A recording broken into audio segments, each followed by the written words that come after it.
In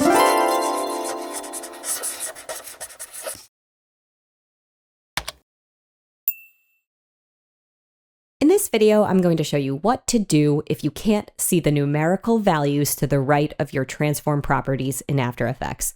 So what do I mean by that? Well, if I want to change the scaling on this layer and I drop down and then drop down again for transform properties, usually I would see numbers to the right of all of these properties.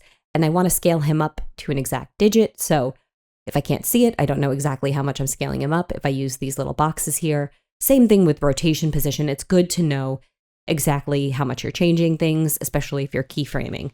So what do? Well, I accidentally must have clicked the wrong button and collapsed my layer switch pane. So if you hover over the bottom left-hand icon here that has little squares upon squares and it says expand or collapse the layer switch pane, if you click that, you'll get them back. And here they are. I can see exactly how big he is. I want to scale him up twice as large, so I'm going to change that to 200%.